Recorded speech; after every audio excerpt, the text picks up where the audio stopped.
마지막 때를 살아가는 신앙인의 지혜, 마지막 때를 살아가는 신앙인의 지혜에 관련된 말씀을 함께 나누겠습니다. 오늘 예배를 통해서 하나님께서 우리 각자에게 꼭 필요한 은혜를 주실 것이라고 믿습니다. 오늘 말씀의 제목처럼 우리가 지금 마지막 때를 살고 있는데 하나님이 보실 때 정말 지혜로운 신앙인의 삶을 살기를 소망합니다. 성경에 보면 마지막 때 혹은 말세라는 표현이 많이 등장을 합니다. 그런데 말세, 마지막 때가 언젠가 성경적으로 보면 예수님께서 이 땅에 오실 때부터 마지막 때가 시작이 되었습니다. 물론 예수님이 오신 이후에 지금 약 2000년이 지나가고 있지만 굉장히 긴 기간이죠. 그런데 인류 역사를 전체를 보면 예수님께서 이 땅에 오실 때부터 그리고 예수님이 다시 오시는 이 세상의 끝날까지 모든 것이 마지막 때라고 볼 수가 있습니다. 예수님의 공생의 사역의 하이라이트라고 할 수 있는 예수님의 십자가의 죽으심과 부활, 마지막 때의 사건이라고 볼 수가 있습니다. 우리가 너무나 잘 아는 사도행전 2장에 보면 성령이 강림하실 때 베드로가 설교할 때 요엘서의 말씀을 인용을 합니다. 말세에 내가 내 영을 모든 육체에게 부어주리니, 말세에 이루어지는 일들에 대한 예언이 지금 이루어졌다라고 선언하고 있는 것이죠. 너희 자녀들은 예언할 것이요 너희 젊은이들은 환상을 보고 너희 늙은이들은 꿈을 꾸리라. 성령 강림의 그 사건이 이미 말세를 지나가고 있는 사건임을 말씀하고 있습니다. 그래서 우리 많은 신앙의 선배들이 우리가 살아가는 이 시대를 말세 지말이라고 불렀던 거예요. 마지막 때지만 마지막 때 중에 마지막, 말세 지말이라고 이야기하는 겁니다. 이 마지막 때 중에 그 마지막을 살아가고 있는 우리는 어떻게 하나님께서 받으실 만한 하나님의 기쁨이 되는 그 신앙생활을, 그 삶을 살아갈 수가 있을까? 저는 오늘 말씀을 통해서 그것을 여러분과 함께 나누고자 합니다. 자, 예수님께서 이 성전에서 이 가난한 과부의 헌신에 대한 부분에 대해서 귀한 메시지를 전하시고 나셔서 그 다음에 이제 오늘 본문이 마가복음 13장이 시작이 되는 겁니다. 오늘 본문 마가복음 13장 1절은 이렇게 시작합니다. 예수님께서 성전에서 나오실 때, 성전 안에 계시다가 이제 예수님께서 성전에서 나오시는 거예요. 예수님께서 성전에 나오실 때 제자 중에 하나가 예수님께 이렇게 말을 하는 겁니다. 보소서 선생님이여, 이 돌들이 어떠하며 이 건물들이 어떠하니까. 그러니까 성전에서 나올 때 성전의 건물과 그 성전의 돌들을 보면서 말한 것이죠. 근데 이것은 제자들이 예수님께, 이 제자가 예수님께 자신이 보고 있는 것에 대한 의견을 물었다고 생각하지 않습니다. 예수님, 이 돌이 어떻습니까? 좋습니까? 나쁩니까?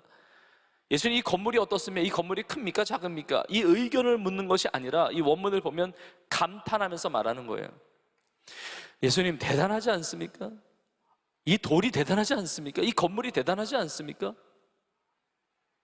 이 돌들이 어떠하며 이 건물이 어떠하니까 라고 감탄하면서 말한 겁니다. 예수님이 그 말을 들으시고 뭐라고 오늘 이 본문 2절에 이야기하냐면, 내가 이 큰 건물들을 보느냐, 돌 하나도 돌 위에 남지 아니하고 다 무너뜨려지리라. 아마 제자들이 굉장히 충격을 받았을 겁니다. 이 큰 건물을 보는데, 이 대단한 성전을 보는데, 이 돌 대단한 것을 보는데 돌 하나도 돌 위에 남지 아니하고 다 무너뜨려지리라. 정말 충격적인 말씀을 하세요.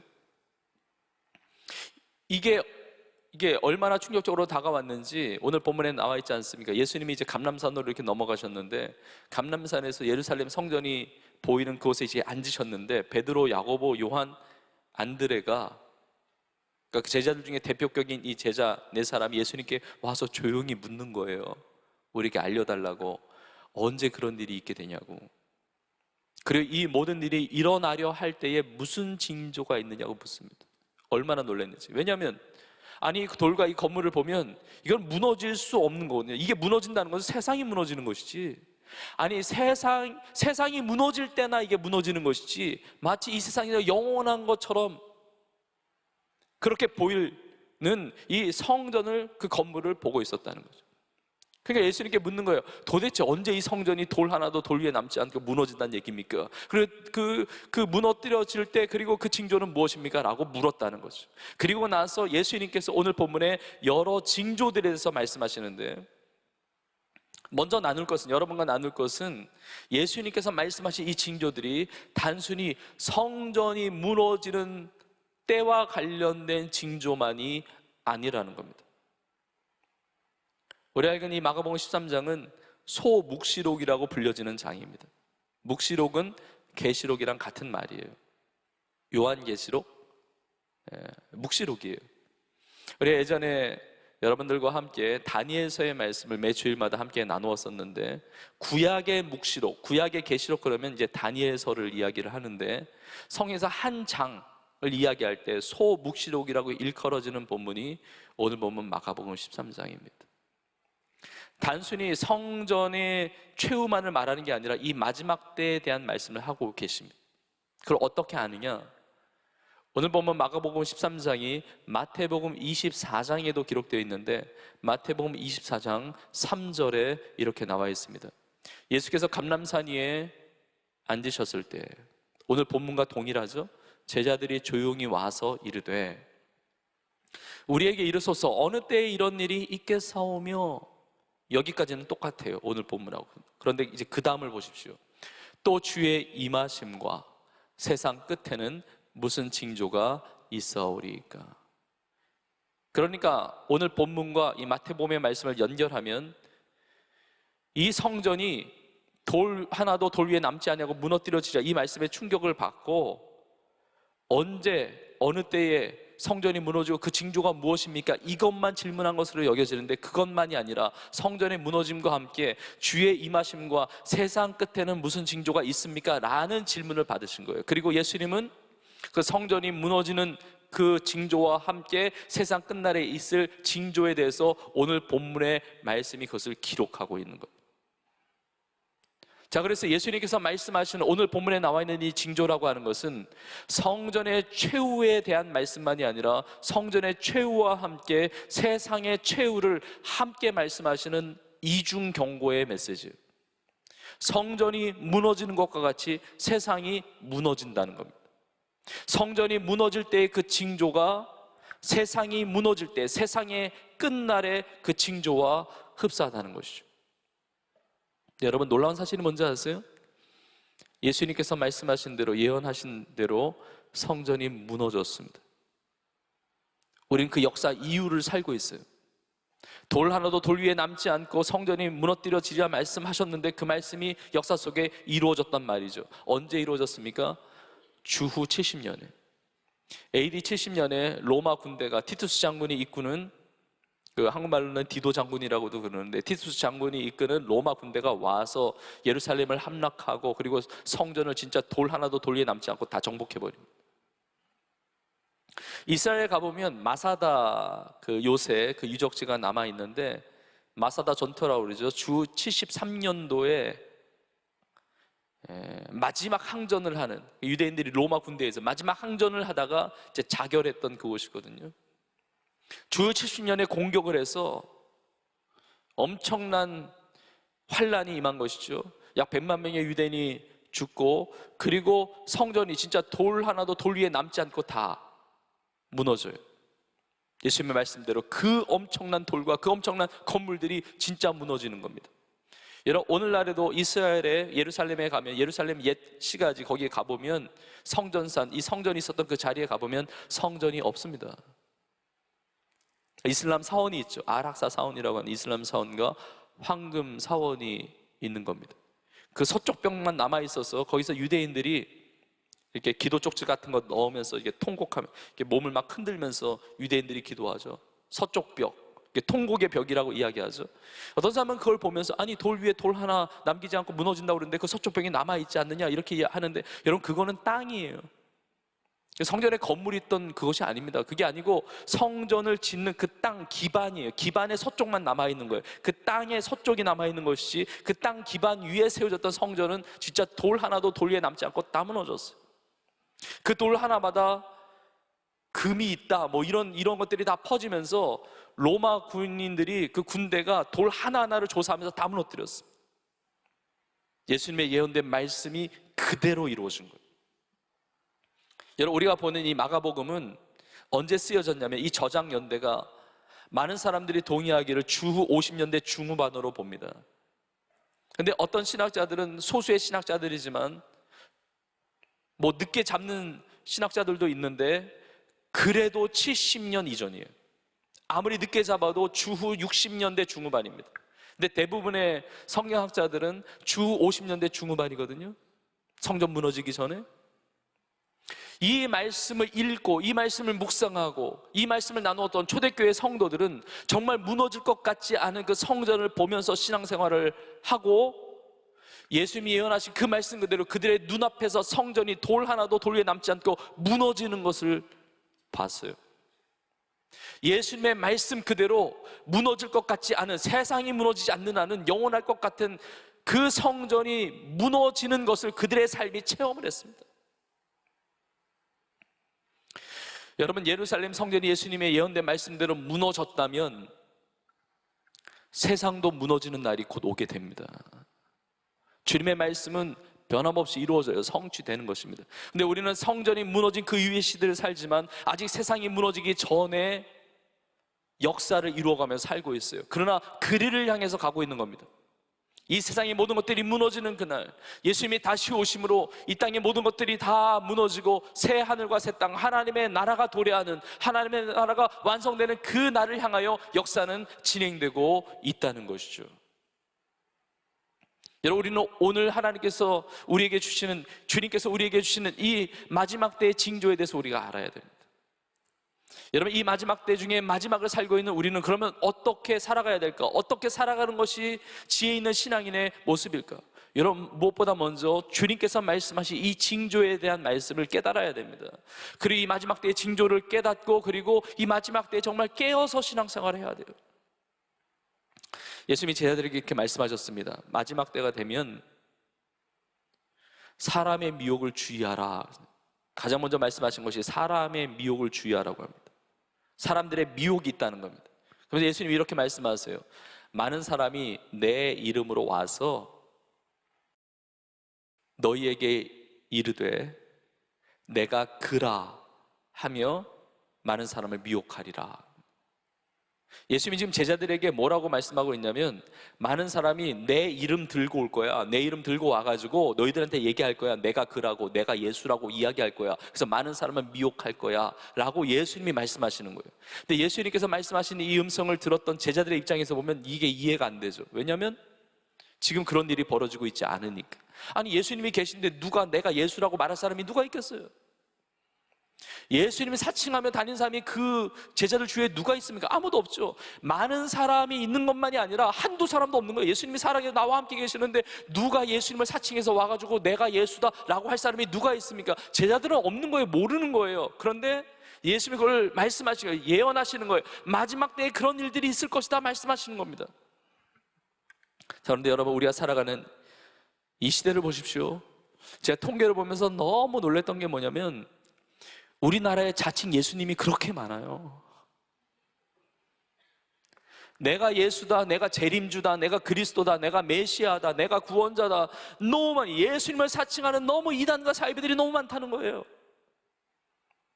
예수님 말씀하셨을 그 당시에는 이해하지 못할 일이었지만 예수님께서 말씀하신 그대로 마지막 때의 징조를 우리는 보면서 살아갑니다. 우리는 이 미혹을 주의해야 돼요. 아니, 나는 뭐 그런 일 없지. 아니요. 얼마나 똑똑한 사람들이 거기 가서 머리를 조아리고 있는데요. 미혹을 받지 않도록 깨어 있어야 됩니다. 주의해야 합니다. 이 정말 마지막 때가 가까웠다는 사실, 이 만물의 마지막, 이 세상이 무너질 날이 가까웠다는 사실을 우리는 알아야 됩니다. 경각심을 가져야 됩니다. 그리고 예수님께서 이렇게 말씀하십니다. 이 마지막 때의 징조, 난리와 난리의 소문을 들을 것이다 그럽니다.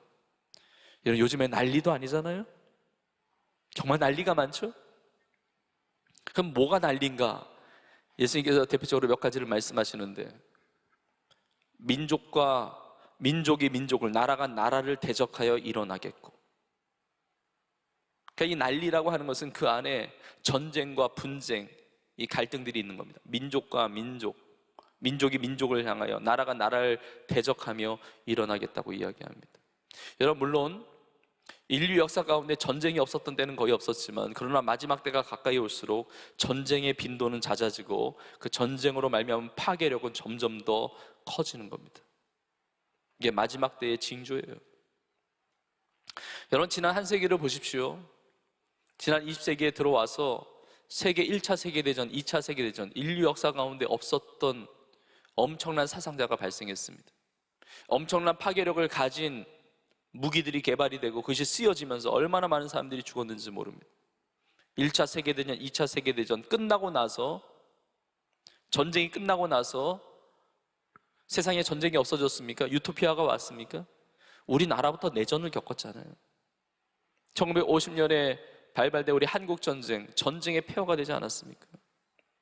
1차 세계대전, 2차 세계대전 이후에도 미국과 소련으로 대표되는 냉전 체제로 들어가잖아요. 그 얼마나 전 세계가 긴장감 가운데 핵무기를 개발하고 얼마나 그 긴장감 가운데 살았습니까?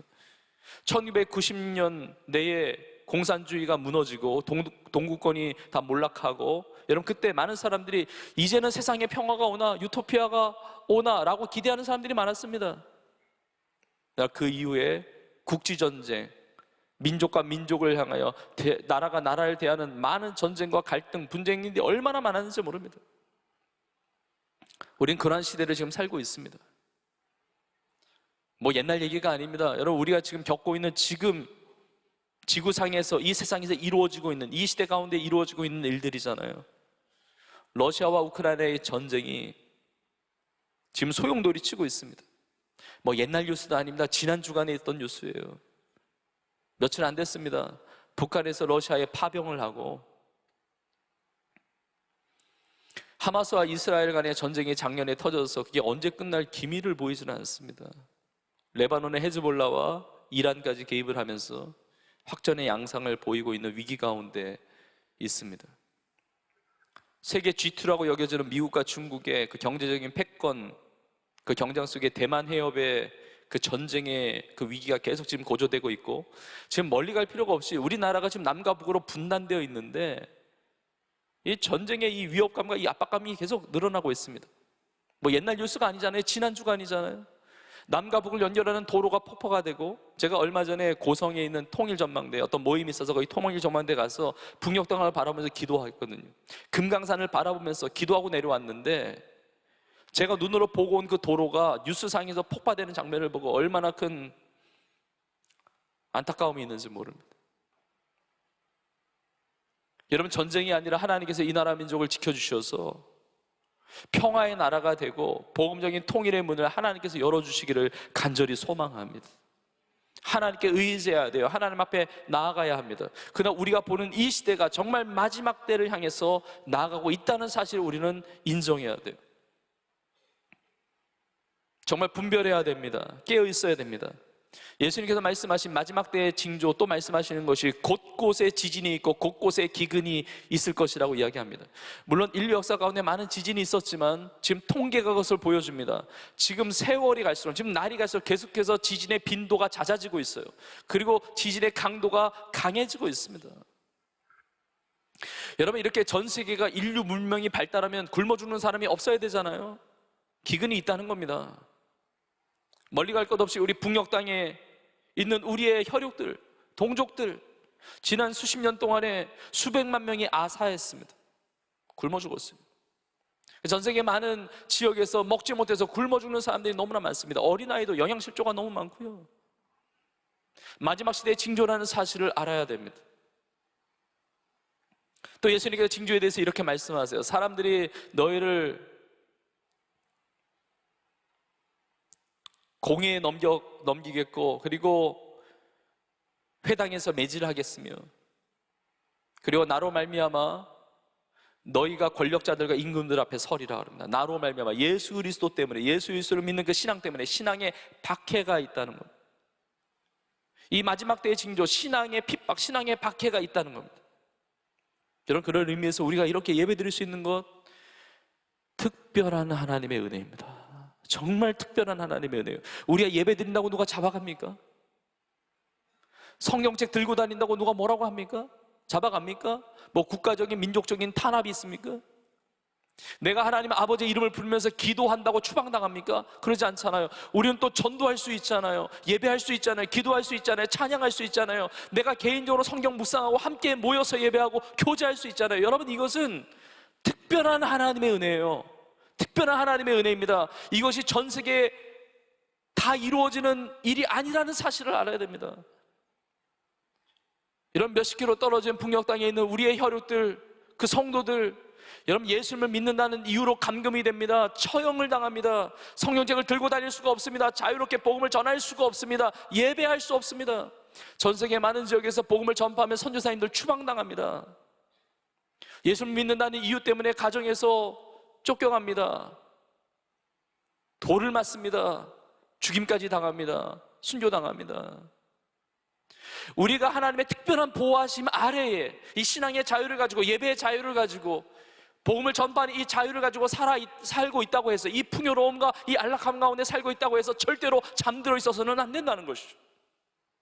예수님께서 말씀하신 이 마지막 때의 그 징조의 모습이 전 지구적으로 지금 일어나고 있다는 사실이에요. 여러분, 이 환란이 계속 짙어지고 있습니다. 그래서 이사야 60장에 보면 보라, 어둠이 땅을 덮을 것이며 캄캄함이 만민을 가리려니와, 그래요. 이 환란이 계속 짙어지는데 성경은 대환란에 대해서도 이야기합니다. 우리가 읽지 않았지만 이 마가복음 13장 뒷부분에 보면 19절에 이렇게 말씀하고 있습니다. 이는 그날들이 환란의 날이 되겠습니다. 하나님께서 창조하신 시초부터 지금까지 이런 환란이 없었고 후에도 없으리라. 자, 그런데 마지막 때가 가까울수록 사람의 미혹이 있고 이단 사이비 뭐 난리의 소문, 전쟁과 기근과 지진과 그리고 신앙의 밖에 뭐 여러 가지 이야기하지만, 여러분 그렇다고 해서 이것을 뭐 우리를 두렵게 하고 우리를 염려하게 하고 막 힘들게 만들고 이것이 아니라, 여러분 이것은 과정이라는 겁니다. 마지막 날에, 마지막 때 그리로 향해 가는 마지막의 징조고, 이 마지막 때의 절정, 끝날의 절정은 무엇이냐? 예수님께서 영광 가운데 다시 오신다는 겁니다. 이 인류 역사의 마지막의 모습이에요. 영광주 예수님께서 오신다는 것이죠. 예수님이 이것을 말씀하세요. 그것이 마가복음 13장 26절에 이렇게 말씀하십니다. 그때의 인자가, 인자는 예수님 자신을 가리킵니다. 그때 인자가 구름을 타고 큰 권능과 영광으로 오는 것을 사람들이 보리라. 예수님이 예언하신 말씀이에요. 여러분 이 말씀은 반드시 이루어집니다. 반드시 이루어져요. 예수님께서 큰 권능과 그 영광 가운데 이 세상에 오는 것을 사람들이 보게 될 것입니다. 예수님이 오시기 전까지, 이 하나님의 나라가 완성될 때까지 수많은 일들이 진행합니다. 뭐 난리의 소문부터 뭐 여러 가지 일들, 뭐 대환란까지 다 일어난다 할지라도, 중요한 것은 예수님이 오기 전까지 또 진행되는 어떤 역사가 있는데, 그것이 무엇이냐? 오늘 본문의 마지막 절 10절에 이렇게 말씀하고 있습니다. 복음이 먼저 만국에 전파되어야 할 것입니다. 그러니까 세상은 어두워지는데 한편으로는 복음이 만국에 전파되는 일이 그 끝날을 향해서 이루어지고 있다는 거예요. 그래서 마태복음 24장 14절에서 이렇게 말씀합니다. 이 천국 복음이 모든 민족에게 증언되기 위하여 온 세상에 전파되리니 그제야 끝이 오리라. 마지막 때에 가장 중요한 사인, 복음이 전파되고 있다는 거죠. 여러분 우리는 그러한 시대를 살고 있습니다. 2000년 교회 역사 가운데 이걸 경험한 성도들이 많이 없어요. 우리 시대 때 그걸 경험합니다. 여러분 과거에는 북반구에 있는 나라들이 복음화돼서 기독교 국가가 되고, 그래서 남반구에 있는 나라들, 종족의 선교사를 파송해서 복음을 전했습니다. 남반구에 있는 나라, 아프리카나 우리나라를 비롯한 아시아 땅, 뭐 동남아시아, 서남아시아, 이 남쪽에 있는 아시아 땅이나 남미나 이런 데서 복음을 전하고 선교사 파송해서 전도를 하고 선교했단 말이에요. 그런데 지금은 어떤 시대냐? 남반구가 부흥을 하고 있습니다. 그래서 남반구에서 오히려 그 나라들과 그 대륙에서 북반구로 선교사를 파송하면서 복음을 전하는 이 시대, 정말 땅까지 복음이 거의 전파되고 있는 시대를 살아가고 있다는 거예요. 제가 종종 나누지만 전 세계 복음화율이 2% 미만인 미전도 종족의 수가 7,200여 종족인데, 지금 미전도 종족까지 복음이 전파되고 있고, 우리 교회가 지금 미전도 종족 다 품고 지금 전 세대별로, 전 교구별로 지금 기도하잖아요. 하나님이 너무 기뻐하시는 것이죠. 그 모든 믿지 않는 그 종족과 그 나라의 백성들을 위하여 우리가 기도하고 선교사님들을 파송하고 협력하고 후원하고, 그리고 그 선교 사명을 감당하는 것, 이 마지막 시대에 하나님 너무 기뻐하시는 일이에요. 자, 그런데 2% 미만인 미전도 종족도 많습니다. 0.1% 복음화율인 그 미전도 종족도 많습니다. 그러나 한 사람의 회심자도 없는 0%의 미전도 종족, 이 지구상에 사라진 시대를 우리는 살고 있다는 거예요. 세계 최대의 무슬림 국가라고 하면, 이슬람 국가라고 하면 인도네시아를 이야기합니다. 인도네시아의 한 87, 8%인가요? 거의 90% 가까이가 무슬림이에요. 근데 복음이 전파되면서 인도네시아에 우리나라 선교사님들이 많이 파송되어 있고, 그리고 우리 교회도 오랫동안 많이 협력하고 또 선교 사역을 진행하고 있습니다. 근데 복음화율이 계속 올라오는 거예요. 인도네시아 인구가 2억 7천만 정도 된다고 그러죠. 네, 카톨릭까지 포함하면 한 10% 정도 올라왔고, 카톨릭 다 빼면 복음적인 예수를 믿는 성도들 그 복음화율이 약 5%까지 올라왔어요. 인도네시아 사람 중에 5%, 별거 아닌 것 같지만 5%가 몇 명인지 아세요? 1,300만 명이에요. 우리나라 예수 믿는 성도 숫자보다 더 많아졌어요, 인도네시아가. 그러한 시대를 우리는 살고 있습니다. 여러분 전 세계 미전도 중에 가장 많이 분포되어 있는 나라가 인도입니다. 뭐 인도는 전 세계에서 가장 많은 인구를 가졌기 때문에 몇 명입니까? 뭐 14억이라고 합니까? 15억이라고 합니까? 거의 추산하기도 어려울 정도로 굉장히 많죠. 미전도 종족이 가장 많은 나라입니다. 힌두교를 섬기고 또 이슬람교도 많이 들어가고 뭐 이단 뭐 사입들도 많다고 그러죠. 그런데 복음화율이 굉장히 낮습니다. 복음화율이 2%가 안 돼요. 한 1.4%라고 그러는데 1.4% 굉장히 뭐 미전도 종족이죠. 그런데 14억 인구 중에 1.4%는요 1,700만이 넘어요. 우리나라에서 신앙생활하는 성도 숫자보다 인도에서 신앙생활하는 성도 숫자가 더 많아요. 원래 인구가 많아서 그렇지만. 여러분, 복음이 빠르게 지금 확장되고 있습니다. 빠르게 하나님의 나라가 확장되고 있어요. 이 마지막 때를 우리가 살고 있다는 거예요. 예수님께서 말씀하신 이 마지막 때의 징조의 일들이 우리의 삶이 지금 생생하게 체험하고 있는 이 시대를 살고 있는데, 그럼 우리는 어떻게 살아가야 될까? 우리는 어떻게 지혜로운 신앙인의 삶을 살아갈 수가 있을까? 계속 나누지만 깨어 있어야 됩니다. 하나님과 동행해야 됩니다. 하나님을 믿으며 살아야 돼요. 믿으십니까? 여러분, 하나님, 예수님께서 이 마지막 때의 징조에 대한 말씀을 하신 것은 제자들에게 두려워하라고 염려하라고 이것이 아닙니다. 믿음을 강하게 하라고, 마지막 때를 준비하라고 이 말씀하시는 거예요. 예수님께서 제자들이 질문할 때 마지막 때의 징조가 무엇입니까? 라고 할 때, 아니 너희들은 알 거 없어, 그냥 그런 일이 있을 거야 라고 넘기지 않으셨어요. 다 구체적으로 나누시잖아요. 주님께서 마음을 나누시는 겁니다. 주님께서 그 계획을 나누시는 겁니다. 그리고 깨어 있어야 된다고, 믿음으로 살아야 된다고 말씀하고 있습니다. 예수님께서 어떻게 이렇게 미래적인 이 말세의 어떤 징조들에서 말씀하실 수 있었을까요? 왜냐하면 미래가 주님 손에 있기 때문에. 주님은 미래를 아시는 분이에요. 우리는 과거와 현재만을 압니다. 근데 과거와 현재도 우리는 부분적으로밖에 몰라요. 근데 우리 하나님은 전지전능하신 하나님이세요. 우리의 과거를 아시고 우리의 현재를 아시고 우리 미래를 아시는 분입니다. 다니엘서 예전에 나누을 때 그렇게 말씀 전했지만, 하나님의 인류 역사를 주관하시고 다스리시고 통치하시는 하나님이 되십니다. 우리의 미래가 하나님께 달려 있어요. 우리의 가정의 미래, 우리 교회의 미래, 이 나라의 미래, 세계 열방의 미래가 하나님께 달려 있습니다. 하나님과 동행하는 삶이 가장 지혜로운 마지막 때를 살아가는 신앙인의 모습이라는 겁니다. 여러분, 하나님과 동행하면 염려가 없어요. 여러분, 오늘 말씀을 보고 두려워하고 염려하고 그럴 필요가 전혀 없습니다. 여러분, 믿음으로 살면, 하나님과 함께 동행하면서 살면 모든 것이, 하나님을 사랑하고 하나님의 뜻대로 부르심을 입은 자는 다 선을 이루는 거예요.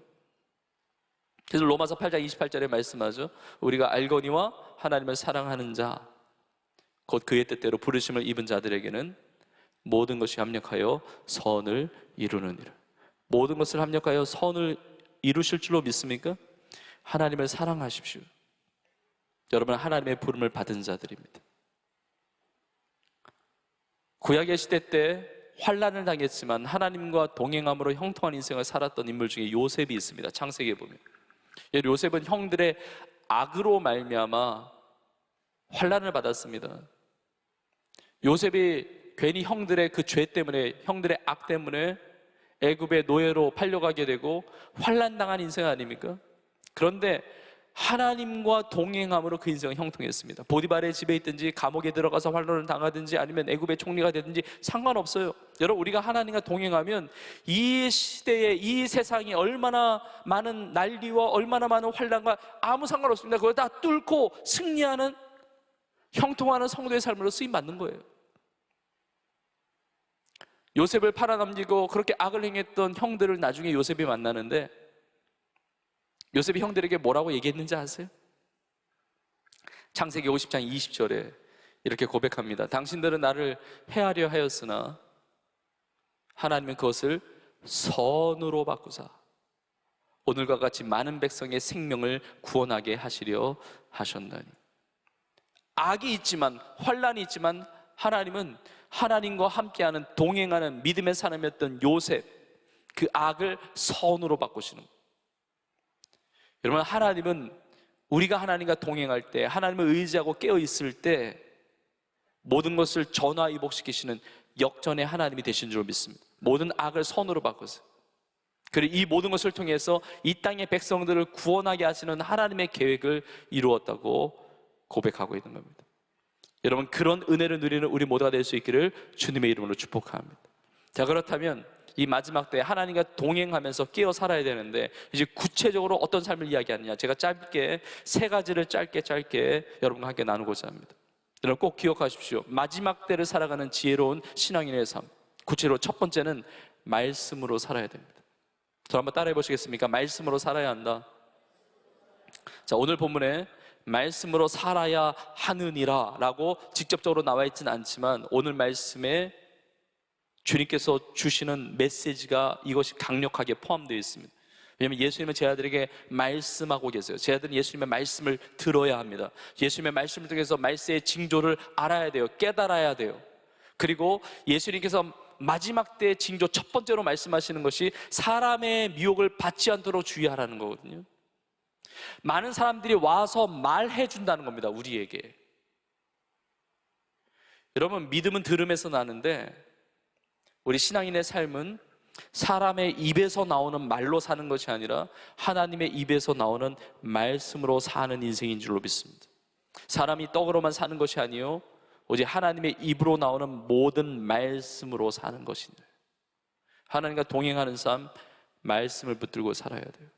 예수님의 산상수훈에 있는 말씀처럼 마태복음 7장 뒷부분에 나오죠.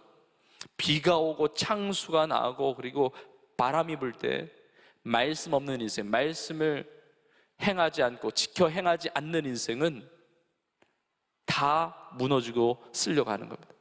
여러분, 말씀이 없으면 세상이 무너질 때 내 인생도 무너집니다. 그러나 말씀에 기초한 인생은, 말씀을 붙들고 사는 인생은 반석 위에 지은 집과 같이 세상이 무너져도 비가 오고 창수가 나고 바람이 불어도 견고한 인생이 되는 줄로 믿습니다. 저는 우리 청년들이 말씀으로 살게 되기를 축복합니다. 그리고 살고 있어서 너무 감사해요. 우리 성도님들이 말씀의 사람들인 것이 너무 감사해요. 여러분, 이것이 이 마지막 때를 살아가는 지혜 있는 신앙인의 모습이에요.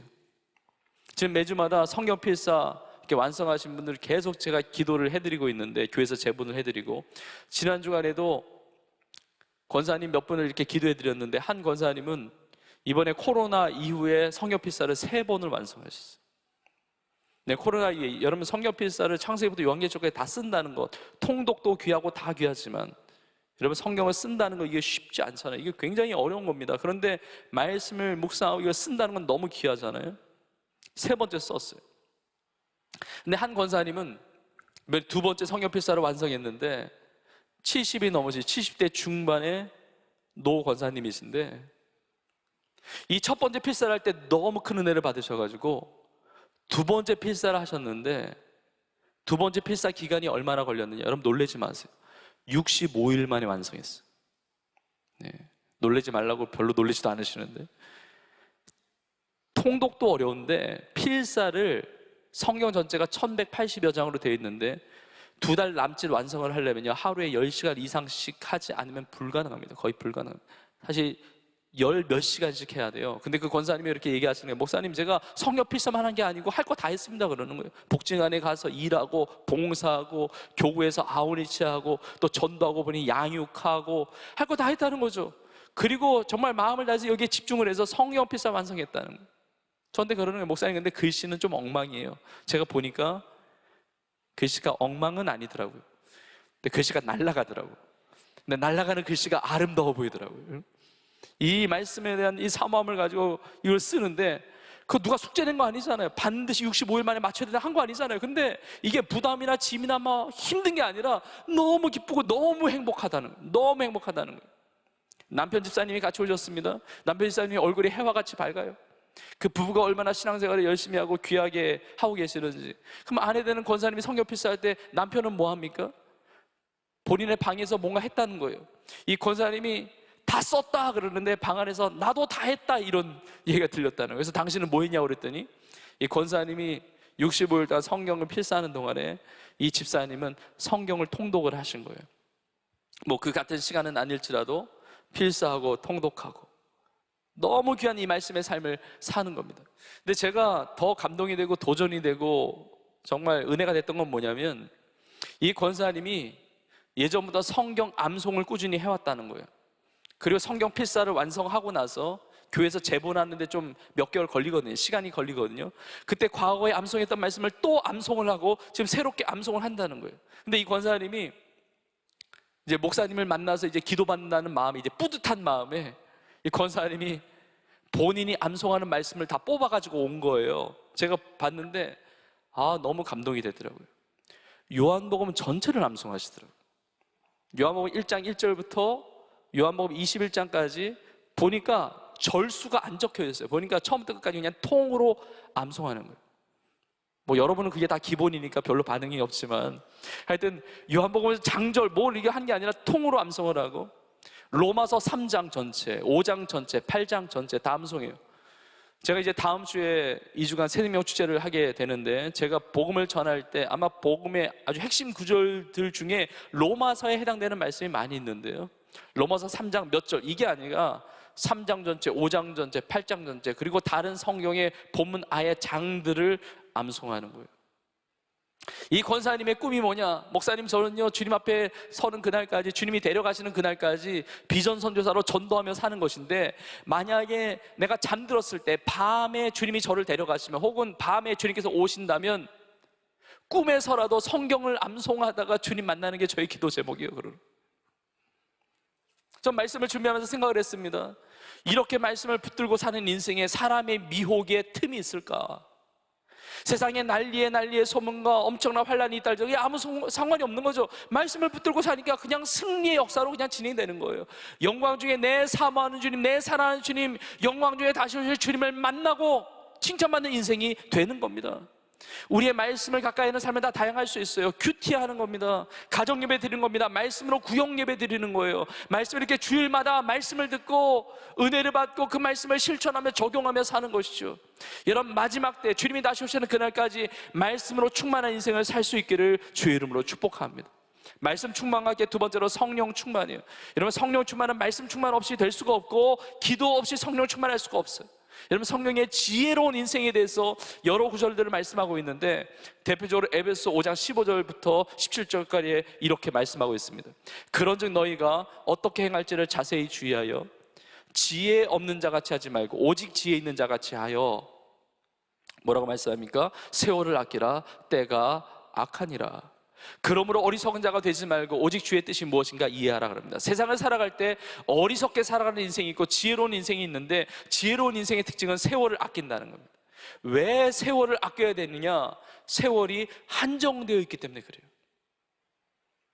여러분, 물질이 무한되면 물질을 아낄 필요가 없습니다. 시간이 무한되면 시간을 아낄 필요가 없겠죠. 물론 우리에게는 영원한 생명이 있습니다. 우리의 생명은 영원한 거예요. 그러나 이 땅에서의 삶은 한정되어 있습니다. 이 땅의 삶은 제한되어 있는 거예요. 태어난 날이 있고 주님의 부름을 받는 날이 있습니다. 혹은 주님의 재림의 때가 내 인생의 종말의 때예요. 그리고 영원한 하나님의 나라가 열리는 것이죠. 하나님의 나라가 도래합니다. 하나님의 나라가 완성이 되는 겁니다. 그래서 지혜 있는 자는 세월을 아낀다는 거죠. 매일 24시간을 보내는데, 매일 일주일 7일을 보내면서 매년 365일을 보내는데, 사람마다 지혜롭게 그것을 선용하는 인생이 있고 그러지 못한 인생이 있다는 겁니다. 주님의 뜻이 무엇인가를 이해하고 주님의 뜻대로 살아야 되는데, 그러면 그 주님의 뜻대로 살아가는 인생, 지혜로운 인생은 어떤 인생이냐? 그 다음 구절 18절에 이렇게 나와 있습니다. 술 취하지 말라, 이는 방탕한 것이니 오직 성령으로 충만함을 받으라. 지혜로운 인생은 성령 충만함 가운데 살아가는 인생입니다. 여러분, 성령이 충만하면 지혜가 임합니다. 지혜가 임해요. 성령은 지혜의 영이시거든요. 그래서 이사야 11장 2절에 이렇게 말씀하세요. 그의 위에 여호와의 영, 여호와의 영은 성령이시거든요. 성령은 어떤 영이시냐면 여호와의 영, 곧 지혜와 총명의 영이요, 모략과 재능의 영이요, 지식과 여호와를 경외하는 영이 강림하시리니. 내가 성령이 충만하다는 것은 지혜가 임한다는 거예요. 입시를 준비하는 청년들 있죠? 입시를 준비하는 수험생 자녀들을 둔 우리 성도님들이 계시죠? 여러분, 우리가 다른 것들을 다 신경 써야 될 거예요. 음식 관리도 하고, 뭐 컨디션 관리도 하고, 비타민도 먹고, 뭐 때로는 영양제도 먹고, 때로는 뭐 보약을 지어 먹을 수도 있습니다. 그러나 그것보다 더 중요한 건 하나님의 말씀을 먹어야 되고, 성령 충만해야 지혜가 임하는 거예요. 마지막 때를 살아가는 지혜로운 신앙인은 성령 충만함으로 살아가는 겁니다. 근데 이 성령 충만한 인생이 이제 마지막 세 번째 메시지로 연결되는데, 어떻게 주님과 동행하고 깨어있을 수 있느냐? 복음을 전파하는 전도자로 살아야 한다는 겁니다. 사도행전 1장 8절에 이렇게 말씀하고 있습니다. 오직 성령이 너에게 임하시면. 자, 성령 충만한 인생은 어떤 인생이냐면 권능을 경험합니다. 오직 성령이 너에게 임하시면 너희가 권능을 받고 예루살렘과 온 유대와 사마리아와 땅끝까지 이르러 내 증인이 되리라 하시니라. 마지막 때를 가장 지혜롭게 사는 인생은 말씀이 충만하고 성령이 충만해서 권능 받아서 예수 그리스도의 증인으로 살아가는 것입니다. 이 마지막 때에 예수님께서 성전이 이미 무너졌고, 그리고 세상이 무너지는 그때를 향해서 나아가는 이 인류의 역사, 이 세상, 예수님이 다시 오는 그 마지막 때까지 하나님의 최대의 관심은 영혼 구원이에요. 잃어버린 영혼을 구원하시는 하나님의 마음을 알고 그 복음의 증인으로 살아가는 것이 이 마지막 때를 살아가는 신앙인들의 지혜라는 겁니다. 왜 예수님께서 2000년이 지나도록 왜 오지 않으실까요? 긍휼을 가지고 지금 인내하시며 기다리시는 거예요. 예수 믿고 구원받아야 할 한 영혼 한 영혼을 기다리고 계시는 겁니다. 우리가 그 한 영혼 한 영혼을 마음에 품고 기회가 있을 때 복음을 전하고, 그 영혼에게 기회가 있을 때 복음을 전하는 겁니다. 내일 일을 알지 못합니다. 이때 복음을 전해야 되는 겁니다. 다음 주부터 새벽 주제가 진행을 하는데, 우리 주보에 있듯이 지금 태신자 11,125명을 품고 기도하며 복음을 전합니다. 제가 우리 성도님들에게, 우리 청년들에게 마음으로 정말 간절하게 부탁을 드려요. 저는 이번에 생명축제 통해서 우리 성도님 중에 어느 누구도 이 생명축제를 관망하고 구경하고 내일이 아닌 것처럼 지나가는 성도들이 아무도 없기를 간절히 축복합니다. 여러분 기도해 주세요. 이 태신자들을 놓고 기도해 주세요. 믿지 않는 영혼들을 품고 기도해 주세요. 그리고 할 수 있는 대로 복음을 전하십시오. 그렇게 쓰임 받으십시오. 나는 예수님 믿고 구원받았는데, 나는 복음에 비친 자인데, 나는 아무 일도 안 하고, 난 복음의 일꾼도 아니고 증인으로 살지 않는다. 여러분 이것은 지혜로운 인생이 아니죠. 주님이 언제 오시든지 주님 앞에 부끄러움 없는 인생으로 우리 모두가 말씀으로 충만하고 성령으로 충만하고, 나를 통해서 또 누군가가 예수님을 믿고 나를 통해 누군가를 제자 삼고, 다니엘서에 있는 말씀처럼 많은 사람을 옳은 대로 인도한 자는 별과 같이 하늘에서 영원토록 빛나리라 말씀하셨는데, 그렇게 빛나는 영광스러운 하나님의 기쁨 되는 우리 온 교회와 우리의 삶이 될 수 있기를 주님의 이름으로 축원합니다. 축원합니다. 축원합니다.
주의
요한복음에 기록되어 있는 말씀, 예언된 말씀, 그리고 사도행전에 기록되어 있는 말씀, 성령이 임하면 너희 자녀들은 예언할 것이요 너희 젊은이들은 환상을 보고 너희 늙은이는 꿈을 꾸리라.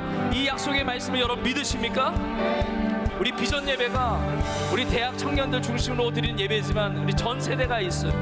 근데 청년이라 하면 사실 생물학적 나이보다는 성령의 청년은 환상을 보는 자가 청년이에요. 하나님의 환상이 없다면 생물학적 나이가 청년이어도 청년이 될 수가 없어요. 저는 여러분에게 하나님의 환상이 보여질 수 있기를 주님의 이름으로 축복합니다. 그 환상이라고 하는 것은 인류 구원의 환상이에요. 사도행전 2장 21절에 있는 말씀처럼 누구든지 주의 이름을 부르는 자는 구원을 받으리라. 예수 이름을 부르는 자, 구원을 받는 인류 구원의 환상을 보는 자, 하나님의 나라를 보는 자, 예수의 다시 오음을 보는 자가 하나님의 환상을 가진 자예요. 우리 모두가 성령의 충만함을 받고 예언하고 환상을 보고 꿈을 꾸는 성령의 사람이 다 될 수 있기를 주의 이름으로 축복합니다. 우리 서로 한번 고백하면서 이렇게 축복하면서 선포하겠습니다. 하나님의 환상을 볼지어다. 우리 축복하면서 그렇게 고백합시다. 하나님의 환상을 볼지어다. 할렐루야. 여러분이 다 하나님의 환상을 보고 승리할 수 있기를 축복합니다. 우리 고백하며 찬양하겠습니다. 자녀들은 예언할 것이요 자녀들은 예언할 것이요 청년들은 환상을 보고 아미들은 꿈을 꾸리라. 주의 영이 임하려 자녀들은 예언할 것이요 자녀들은 예언할 것이요 청년들은 환상을 보고 아미들은 꿈을 꾸리라. 주의 영이 성령이 임하소서.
예수님의 은혜와 하나님 아버지의 크신 사랑과 성령의 인도 역사 충만케 하심이 마지막 때를 살아가는 신앙의 지혜를 가지고 말씀으로 충만하고 성령의 충만한 은혜로 전도자의 삶을 살며 주의 나라와 영광을 위하여 그렇게 날마다 믿음으로 승리하며 살아가기를 소원하는 사랑하는 주의 성도들 머리머리 위에 이제부터 영원토록 함께 있을지어다. 아멘.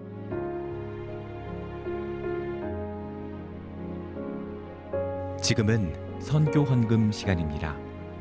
이 예배를 통해 삶 가운데 은혜와 회복이 충만하시길 간절히 기도합니다.